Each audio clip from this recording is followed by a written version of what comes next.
asalinga mawa nazongi nesengo asali ya mingi ninyangwa malonga kutikati na ngai oakanizanga. Bien chers internautes, mbote na bino na pamboli nzambe oyo apesi ngai na bino pema na bomoi toyeba na kokutana na mokolo ya lelo ndenge bako remarqué na plateau oyo na kozala nga moko te nazali na invité moko très spécial na kombo ya maître Foreman mokongo ya nzoko oyo nazo koyambela bino na mokolo ya lelo.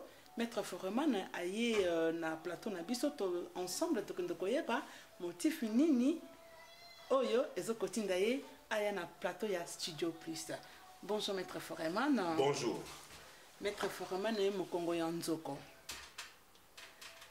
Pourquoi Maître Foreman mokongo ya nzoko? Ben écoute, mokongo ya nzoko ezali kombo papa nanga apesa ngai. Alobaka na ngai que ye aboti bana abotaki biso 19 na kati ya 19 wana ezalaki amonaki ngai na kamata penda ye mobimba. Po papa na ngai mokuwa moko. Mais lokola pe lokola nga pe lokola. Na mboka bazali kobenga ye mokongo ya nzoko. Po mokongo na ilala mabele te. Ki kombo wana pe na honora ki kombo wana ti lelo naza ko honorer yango. Voilà. Voilà, faut mettre vraiment mokongo ya nzoko. Na mokongo ya nzoko, tu comprends que tu es un grand sportif. Oui. Tu notoye ba sport nini ou aplikaka effectivement. 72 na matete, na mwana matete, mwana britannique, on est britannique. Et na bandi box na entraîneur nangé zaki onda na ngufu, na bundi pe ba combat ebele na foyer. Et puis il y avait un moment que comme tous aïe na sous ordre de papa, à son bagi le pango na matongé. Tu es comme na matongé na non 78 si je me trompe pas. Tu es comme na matongé na commis dépaysé na osa sport nini. À l'occasion, nani leki nanga il est mabé double one, maître le mabé au boyebi Schwarzenegger, lelo ye azagi na kamikaze. Abisinga bi awa boxe za pe na malonga te fokota judo. Et voilà, na côté judo, naza sportif, comme naza sportif, nazaki boxeur na komi judoka et que peut bien voilà, na bundi pe ba combat. Na magi champion de Kinshasa et puis après vice champion de Kinshasa, et puis voilà. En tout cas, ndeko balandi ya Studio Plus pour Monique Maître Foreman et mokongo ya nzoko, azala moi parcours vraiment moulayi na milieu ya sport. Maître Foreman, quelque part, nous croyons que vous avez koloba que kombo ya for, mais est-ce que vous pouvez expliquer à vos téléspectateurs kombo na yo vraiment d'origine ezana ni tant papa na maman babotaki ou apesa ki kombo nini? Tant papa na maman nanga babotaki ngai bapesa ngai kombo ya Akoka Albert. Kombo wana ezali kombo ya papa na ngai comme alobaki ke na joye apesa ngai kombo mobimba ya ye Akoka Albert. Yango wana nabengamaki na kombo wana. Question nanga mosusu nalingi na tuna yo ezako nalingi naeba est-ce que ti lelo oyo awa na Suisse awa ozoko continuer na sport ou bien oso tika na yo judoka? Toujours nazali na judo club Auvergnat na Neuchâtel. Puis tozali na ba 3 judoka oyo bazali boso nanga oyo bazaba compétiteur. Il y a des Congolais, mais la plupart c'est ça club à Mindele. Na niveau à Suisse au salon professionnellement parce que en Suisse sport penezali pena makasi mingité.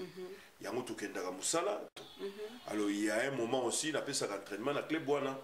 Il y a moni ba combat pe belé et na né 89 na mai champion de Kinshasa, champion de poule il y a Suisse romande. Et puis na 91 aussi champion aussi locola. Et puis l'année 2002 na bimaki aussi champion il y a poule il y a Suisse romande parce que Suisse les a divisé en 3 parties. Ils allaient diviser la Suisse romande au baloba français, Suisse allemand au baloba allemand, Suisse italien au baloba italien et puis ainsi de suite. Voilà. OK. Mais est-ce que na côté Suisse romande ndengo chikolobango awa bozana club non otaki kolobaki bomi entraînaka na club à bateau. Est-ce que na ba club à bateau ils ont permettre bino pe en tant que ba grand sportif, ba grand judoka, beau transmettre pe sport na bateau. Est-ce que on ndenge tout aux aboyés de kuku koloba que non maître formant azape na ba élève oye penza abimisa a format pe babima pe na mokili. Tant aux autres musala, c'est un peu difficile pour un élève parce que c'est un club Yabatou. Mais par contre, il y a un s'entraînement, comme on a ceinture noire, troisième dans le judo, on a un s'entraînement. Et puis voilà, dans le musala, on a un s'entraînement. Mais par contre, si je pense bien, l'élève mingi, ils allaient moi dans Hervé. Hervé a commencé ceinture noire dans le judo, ceinture marron dans le judo. Et puis voilà. Donc, en Suisse, c'est très compliqué. Et ils ont la club Nayo, ils ont la France, toutes des choses comme ça, non. Ah, ils ont Moussala d'abord, après entraînement. Bon, dès qu'on on a un chauffeur à transport public, ils sont irréguliers, et puis voilà. Et je me permets aussi de s'entraîner comme il faut. Et puis, dans Zorata, dans Ngapé, où il y a s'entraîner pour préparer nos combats, où il y a la Vraiment, babi grand judoka ndenge moko kana maître dox mutomba bisi Fiston Malula immorta ensemble en tant que grand judoka est-ce que bozaka na club moko bokutanaka ou bien ezaka toujours mudna mutu na club oyaye. Bon, en Suisse de toute façon si eza lokola la France Belgique était pour choisir ici au Vandate police mutako tu as toujours la demande d'asile battu dans un certain coin là dans Neuchâtel bango bazan à Lausanne donc bango baza na club na bango bazu chance que tous l'ensemble ba congolais belé na niveau de Châtel ba congolais baza trotter et puis batu mwindu mingi na kati ya Suisse balingi sporter yango na niveau de Châtel wana tozali na bezo mwela puis na judoka mususu comme kiminga mais par contre to mona naka to kutanaka mais club moko s'entraîner est presque impossible parce que tant biso tozo ko s'entraîner kuna tant bango bazo s'entraîner ba combat judo ezali tout club na bango se présenter là on peut se voir mais là nous peut arriver à pénatrer que club na bango se présenter même na individuel et toutes des choses comme ça voilà. Maître Ferroman Akoka tozana madame Moi sans en école atinde biso mutuna to tunayo mais qu'est-ce qui fait que le sport congolais en général est kendaka libosote mais en plus de cela ezoko kende libosote bozui kisi bochango neti base na bino.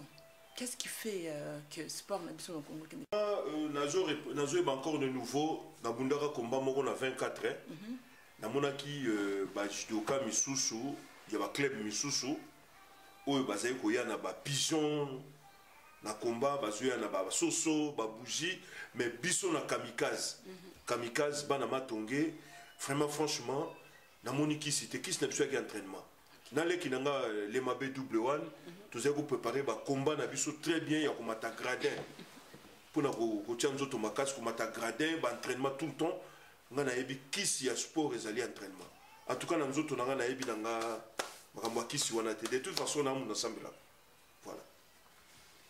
Mais Mkolalelo maître Ferroman Mukongo ya Nzoko azaki vraiment très en colère tu nutoyeba kanda na yo oyaki nango ozomona na pe na elongi eza oyaki awa oyebisaki biso que nous oza vraiment na méchant contre tous les sportifs en général en particulier ba judoka kanda ngozaki pona nini. Non mais oyebi ça fait tellement mal surtout na zoloba un peu en retard makambo o ngana mona misu ya bobo Chimanga c'est un grand sportif nana ko nié yango ba problème au Chimanga kutani nango ngape na kutana nango que mutu eko m'a perdu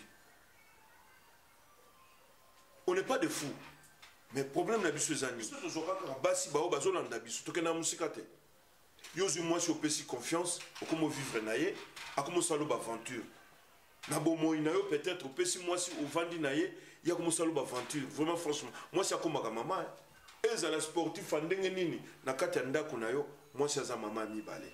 Maître Ferroman Mukongo Andor ozo kusilikela éclaircir nos téléspectateurs parce que comprendre parce que le but que ça fait mal Maître Bobo Vandam oui moi si mutu abelisi liboma to ezanini parce que toko ko comprendre très bien te non ezali ba couple tozo kutanaka nango yo ko pesa confiance na mutu o s'expliquer vie na yo beaucoup ko vivre a comme ko tourmater aux têtes et ko kende juste na mutu et puis aucun juste na musala à longoli bilamba. Voilà. Mais est-ce que Maître Bobo Van Damme a bela kato a bela kati? En tout cas, franchement, comme je connais à vie, à sa maladie, mais elle a dépression. Dépression, ça arrive, nga peut arriver nanga.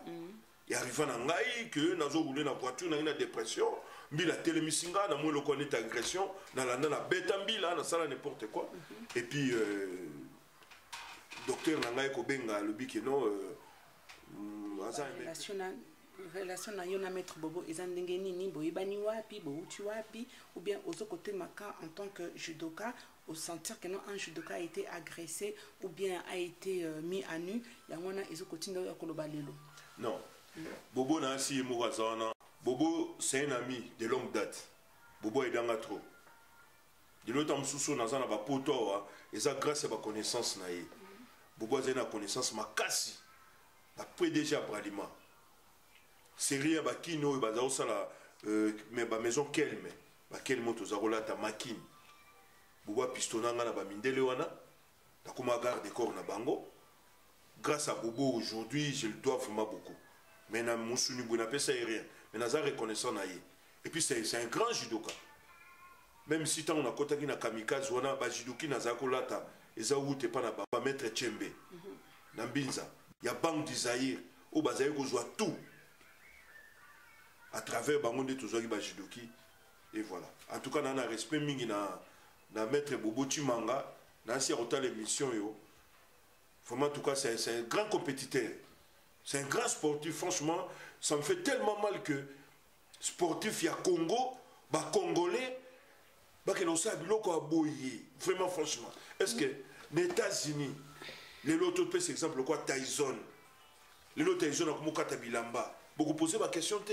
Beaucoup là ça a été et comme extrait na bino ya ko panza sango. Ya sportif na bino. Bande ko ba congolais beaucoup mi wapi. En fait, Maître Forman Tongoto exactement qu'est-ce qui s'était passé ces jours-là pour Maître Bobo à me retrouver nu et puis publier un makasi bongo. Exactement, ils ont nini les kanaki mkolongo. Il avait eu des petits problèmes psychiatriques. Qui est tombé tellement mal que dans le terrain. Badbala qui on a compris que grand maître Azawana à se perdre des connaissances dans Makambo Buzoba aurait même encadré exposé. Mais est-ce que Kolongola Bilamba wana longola qui progrès et ça y est moko mutalongola qui bien il a été forcé par Batu pour allo akomatina niveau wana. Donc tu es là qui a salé mon akati na été. OK d'accord. A salé mon akubunga. OK. Et puis yé lo ko mutsango yela ka mutu au sala tamsoza ko miye baté. Bino bat bozo tala. Un grand sportif comme ça. Azo sala acte wana pe bino bo profiter vraiment franchement. Congolais. Voilà ça me fait mal. Moi, des choses comme ça m'est arrivé. La bête du solo, la police a tellement de problème. La police a tellement de problème. Heureusement, on a un problème. Tout ça, on a un problème, surtout. La dépression, on a un moment. Quand on a un sportif, on a exposé sportif. On a vraiment. Merci na question oyo pesibiso Maître Foraman Sylvie Bentancourt Ngi Ayeba. Est-ce que bato bazaki na base ce sont des judokas neti Maître Bobo Van Damme ou bien ezaki kaka non sportif mutu ba filma ki événement wana parce que tout le monde qui ezaki na terrain. Est-ce que na terrain on a ezaki terrain en foot ezaki ni exactement et kanaki mukolo. Il est na biso congolais eza milé moko ya ba ranking ya buzoba. Tout ça na biso bandeko. Tout ça, les sportifs, c'est on effectivement. Ce qui veut expliquer un sportif a quoi trahir mon inganité et quoi les kabongote. Toko inana ponani. Et puis un sportif azali international. Pour nga na kanisa ki judo nga na sali na kisasa wana ezarien. Mais na bundi ba komba wa. Na beti mindele. Na ndenga ba laksenga na kisasa sol moi mingi. Mais debout pena o ya biso to ko na kisasa wana. Tant que entraînement malamu penda penate nengozo s'entraîner malamu te na niveau kino pola mais niveau suisse au gagné bon na éviter pour tant mususu nga pena mukwa moko na éviter voilà vraiment franchement ils ont se vanter te nga pena mukongo na nga ilala te il a raté. Mais naza ko se vanter na moté. Mais par contre na ebi aussi ba judoka mingi pe mi ko na bango il a raté. Mais tu es que na milieu sport vous avez na discipline moi et belé ba pesa ka bino moi ba loi et belé à respecter. Mais qu'est-ce qui fait que ba sportif azala judoka azala n'importe quel sportif azawana azomona que un grand sportif d'être maître bobo pendant baza ko exposer bongo et que bazali wana pe baza ko seka baza ko laisser faire les kambwana conseil ni ko pesa na bango. Je parle là tous les sportifs congolais botalanga bien. En tout cas, on a respecté les sportifs tout quoi que ce soit. Pour nga na boxe. Combat foreman na zone na boxe. Léon a commis na judo. Na vanda pe na Montpellier na beta rugby. Quand on est sportif, on est tout. Mais là on a zo senga. Na sali boxe na matete. Na yeko sala judo. Na matonge. Na yeko remarquer ba judoka bazana ba rankine belé. Ba rankine on ezali ba katiere ba basala lokwa ba théâtre na bango. Mais par contre un judoka c'est un type au hasard mutumo hasard respecté, il faut qu'il se respecte. Judo les écoles, judo peine les écoles à vie. Ceinture blanche, ceinture, tout ba ceinture no sozo mata. Tant ozo respecter muninga na hauteur, ozo respecter sport na hauteur. Et puis même na boxe aussi. Je pense que tous les sports ezali na discipline nango o ya à respecter. Mais ezara na acheter. O ya bandi liboso na yo yo na ndi respect. Et puis un sportif a ko bagarrer dans zelate. Surtout na mboka poto. To komi na bana, to komi na bakoko. Ngelo ko tininga penana sa l'émission na senga na bino émission pour moi na nga za ceinture noire à judo Hervé. Sport yo kotinga tala ba papa misusu ne bazo sala. Bande ko boy bisanga na expliquer mon ani. Da ko bunda ka biso na biso to komi na bakoko. Bino na France, bozana tala ba judoka lokola ba nani ba David Douillet, ils sont rien du tout. Et puis nous avons encore de nouveau. Jean Van Damme, au Amérique wana. Abandi karaté na nini na tene de la gomme na grand frère na Jean-Claude. Abandi karaté kuna na pas na biso. Le lo a perfectionné avec belge a commis le lo star. Ba mutombo di kembe. Muto komodi kemde abandi ko beta handball na niveau ngana betina ye na sport est international. Il faut tout le linga na tout le ko se faufiler tout ça là-bas. Na éviter, moi je comprends pas tout comme un ennemi, tout comme ko bunda entre nous vraiment franchement. Tout comme na ba koko to boti ba na exemple nini. Tout ça qui ba jeune to comme Mikolo, l'autre qui est la cinquantaine. En tout cas, nazo senga tous les sportifs tout le conscience ça là. Tout le kate tout le kabundaka entre biso na biso ko sambwisa neza na tina de la uninga kufi. O expliquer ni mauvais esprit mbila awa non ko azati ba biso na prison.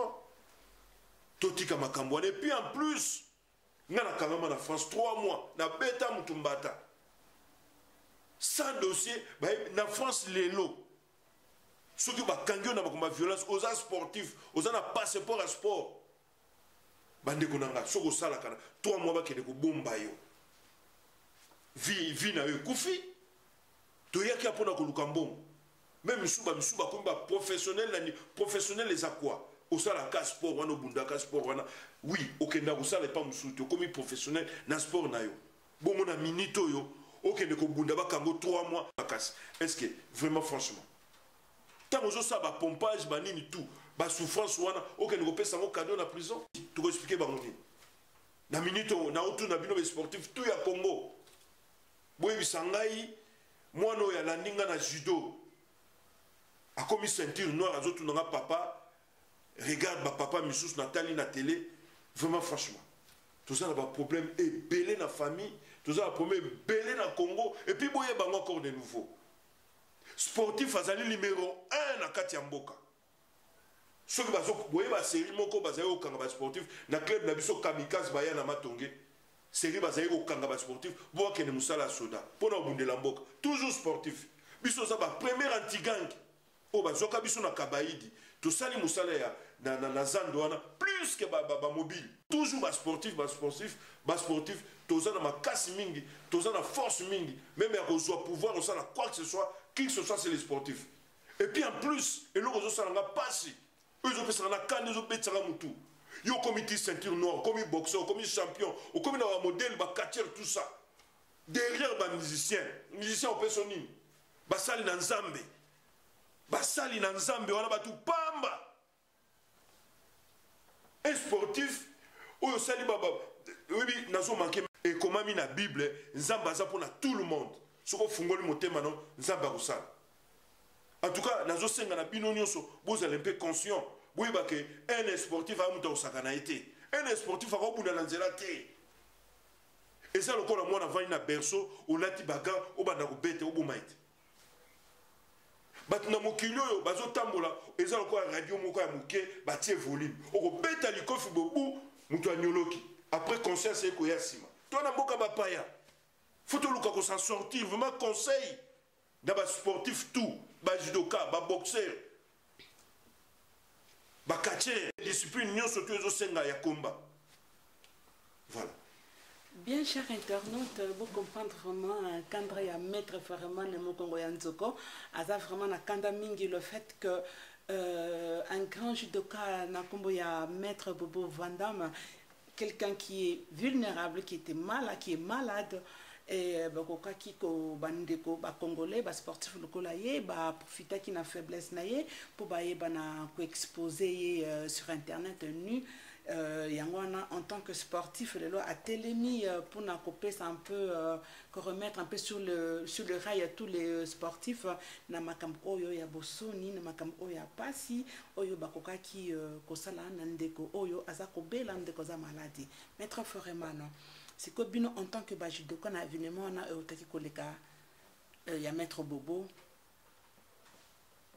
décision nini bozu yango est-ce que beaucoup mi venger est-ce que vous allez faire passer organisation par rapport ya onyo selekana kizanini pour ngai vraiment franchement tozo marcher derrière obi na mutema na ngeza pardon na mutema na ngeza pardon pour ngai pena so pour ngai c'est autre chose.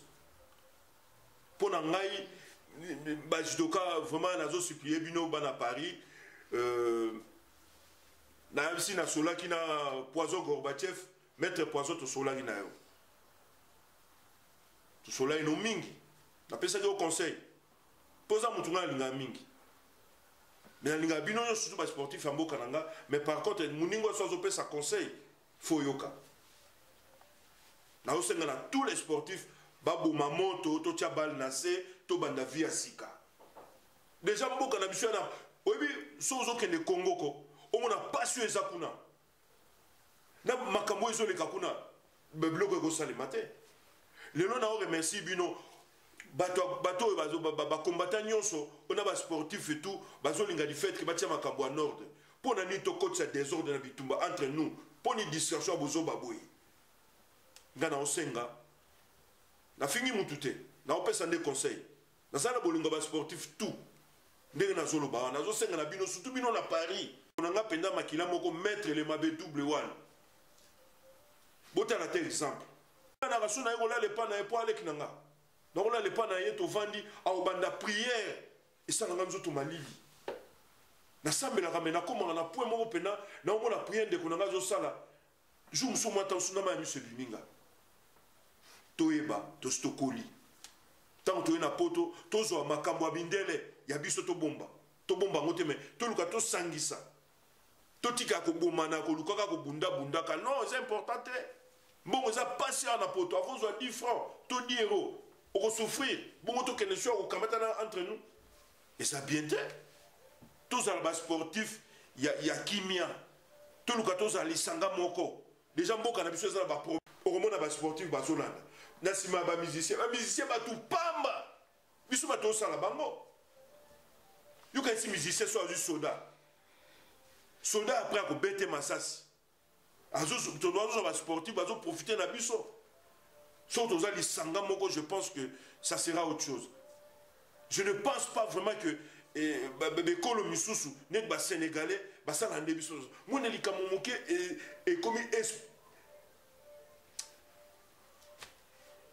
comprendre monzoko mkongo ya nzoko mkongo nzoko aza vraiment na kanda mingi na ndenge nataki ko répéter ngo déjà ndenge ba sportif bazala ki wana ezaki lokola non assistance en personne en danger. Maître Bobo Vandam azali papa aza yaya aza noko aza kulutu komona eko exposer nudité na ebongo et puis biso pe ba congolais esengo nini tozana ngo lelo ya kozana nudité ya papa mokolo bongo ko bandaka ko chango na internet ko banda ko seka ko tindela kango baninga et tout en tout cas on eza culture na biso te culture na biso bolumbu ya mokolo bamona kango te babombaka yango. En tout cas merci mingi na maître Freeman. Petit à petit tozoko koma na suka na ebité ce koza na liloba ya suka oyo koki kopesa par rapport ya likambo yango et puis conseil nini okoko pesa en général na peuple congolais. Nazoke na mambo ba couple biso ba sportif to landaka bo balanda biso mais par contre il faut ba baso balanda biso na ba faux basi basi penda serré au côté na ba coin pas serré pour les lois na yo lobby ya komina o yango tozo souffrir yango mutu ezo péter o ya poto pour na au komi au bengisi mwasi ya ko troubler au tête et so comment na ba situation na ba biloko na zo arriver na tout le monde et comme peut-être msoko piquer crise au coup de sportif et belé bakufa autre kunda mais vraiment franchement dans le peuple congolais tout ça là tout dans des bons sens tous en langage moko na mboka na biso bat bazo souffrir ba sportif boni au bazana Congo au bazana d'équipement c'est vrai aussi na de certains judoka ba kena na ba judoki bani msu ba bois kakao tout le kato se conserver tout le kato matsa ba judoka oyo ba sportif au bazana kati ya Congo au bazo manquer ba matériel au bazo bois de gauche à droite surtout en Suisse. Il faut qu'on y ait encore de nouveau ba sportif tout il faut que ba moi signe no kotia nanga pour avoir ko baby c'est l'autre nzela no ya sport ya ho moni le lobande ko misusu ezo pesa net moi net ngana ko zebino mingi na makamne tozo marcher sikoyo makamwe zo zakati na biso zakara na kati ya ndako so ina ndako kimi ezate yebaka libanda mobulu kaka na osenga na bino na boyi basité mais la plupart abiso ba judoke belé soto ndo tanga ba kombo au mona kaka tikala yemoko asala bo divorce tamsu to comment tamsu na 4e basi eza pasi to lukana to s'organiser côté wana to tika ko beta na et puis ba na biso exemple nini neti mwana na nga siko na minute azotu na nga papa o laksinga sport oyo tala to bundane na ring to bundane en tout cas je crois que les sportifs nyonso bajudoka nyonso ya monde bazokolanda yo balandi conseil na yo makasi. Je pense que bakoyeba na kochango en pratique. Bien chers internautes, moi je vous remercie. En tout cas, avant de quitter, je ne cesserai de dire bonjour à Colette Nzinga, moi aussi Oyo, l'association les amis de Moïse, moi aussi Oyo Telemi, la femme congolaise, la femme, la fille mère, l'orphelin en général, en tout cas, tout sungaba œuvre ya bongo, œuvre caritative à bongo na Congo et que permettre Congo et Kindeli Bosso. Merci vraiment na Africana Palace, sponsor numéro 1 ya Studio Plus. Merci na yo lisusu Minouche balbi madame Minouche Mukanya balbi mwasi oyo azoko bongisa la noblesse na niveau ya ba capillaire tout ça et tout. Merci beaucoup na yo Maître Foraman, merci beaucoup d'être venu. Merci na ba conseil ya kitoko oyo pesi na ebité soza na bambote ya kopesa na bandeko. Ben na tous les sportifs à Paris. En tout cas félicitations na bino nyonso ba obo s'entraînaka même si ba oba âge poussi.